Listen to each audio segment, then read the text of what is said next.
ఏపీలో మున్సిపల్ కార్మికులు తాత్కాలికంగా సమ్మె విరమించారు. మున్సిపల్ కార్మిక సంఘాలతో మంత్రుల కమిటీ చర్చలు సఫలమయ్యాయి. దీంతో రేపటి నుంచి విధుల్లో చేరతామని మున్సిపల్ కార్మిక సంఘాలు ప్రకటించాయి. ఒప్పందం కుదిరిన అంశాలపై జీవో వచ్చాక సమ్మె పూర్తిగా విరమిస్తామని కార్మిక సంఘాలు తెలిపాయి.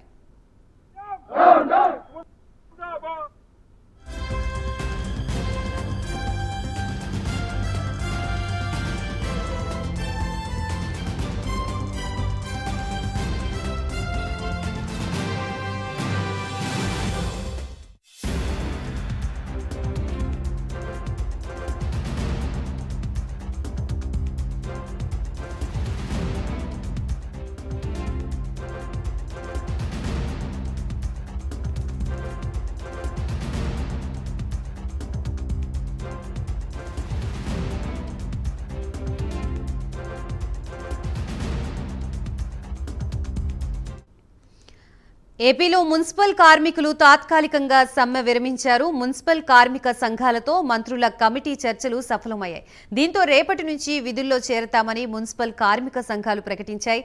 ఒప్పందం కుదిరిన అంశాలపై జీవో వచ్చాక సమ్మె పూర్తిగా విరమిస్తామని కార్మిక సంఘాలు తెలిపినట్లుగా తెలుస్తోంది. దీనికి సంబంధించి కంప్లీట్ డీటెయిల్స్ అందించడానికి మా ప్రతినిధి రవికృష్ణ సిద్ధంగా ఉన్నారు. రవికృష్ణ, గాయత్రి, గత 15 రోజుల నుంచి కూడా మున్సిపల్ కార్మికులు సమ్మె చేస్తున్నారు. పలు దఫాల రెండు సార్లు చర్చలకి వచ్చినప్పటికీ కూడా చర్చలన్నీ కూడా విఫలమైన పరిస్థితి. ముఖ్యంగా వాళ్ళు కోరుకుంటుంది ఏంటంటే పర్మనెంట్ ఎంప్లాయీలుగా వాళ్ళు ట్రీట్ చేయాలని, అదే విధంగా కాంట్రాక్ట్ బేసిస్ లో ఉన్నటువంటి ఎంప్లాయీస్ ఎవరైతే ఉన్నారో వాళ్ళకి రెగ్యులర్ గా స్కేల్ ఇవ్వాలని చెప్పి వాళ్ళు కోరుతున్న పరిస్థితి. దీనికి సంబంధించి వాళ్ళు సమ్మెకి దిగడం కూడా జరిగింది. అదే విధంగా కూడా అలవెన్స్లకు సంబంధించి, మెడికల్ అలవెన్స్ సంబంధించి కొంతమందికి మాత్రమే 6,000 రూపాయలు మెడికల్ అలవెన్స్ ఇవ్వడం జరుగుతుంది. తమకు అందరికీ కూడా ఒకే పనిని చేస్తున్నప్పటికీ కూడా సమాన పనికి సమాన వేతనం లేకుండా పోయినటువంటి పరిస్థితి నేపథ్యంలో అని చెప్పి తెలియజేశారు. దీనికి అనుగుణంగానే వాళ్ళు ఉధృతంగా కూడా 15 రోజుల నుంచి కూడా సమ్మె చేశారు. సమ్మెకి సంబంధించి సమ్మె బిగిన నాటి నుంచి కూడా రెండు సార్లు కూడా వాళ్ళ చర్చలకు పిలవడం జరిగింది.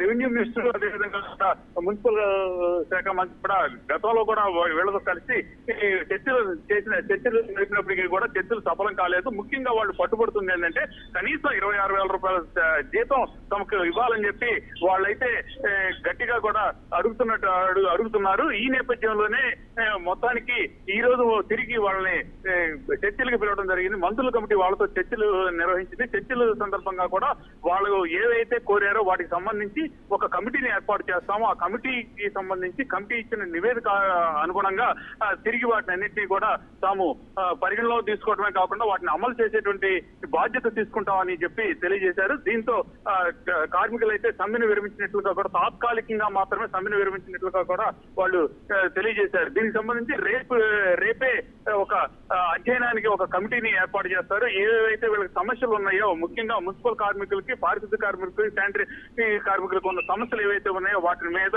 పూర్తిగా కూడా వాళ్ళు అధ్యయనం చేసిన తర్వాత వీళ్ళు అడిగినటువంటి ఏవైతే వీళ్ళ కోరికలు ఏవైతే ఉన్నాయో వాటన్నిటిని కూడా పరిగణలోకి తీసుకుంటారు. పరిగణలో తీసుకుని వాటిని కంపల్సరీగా కూడా మేము అమలు చేస్తామని చెప్పిన పరిస్థితి అయితే ఉంది.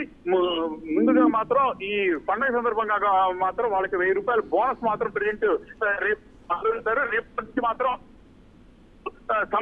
సమ్మెను విరమించి విధులకు హాజరవుతున్నట్లు కూడా తెలుస్తుంది. Gayatri, right, thank you for the update Ravikrishna.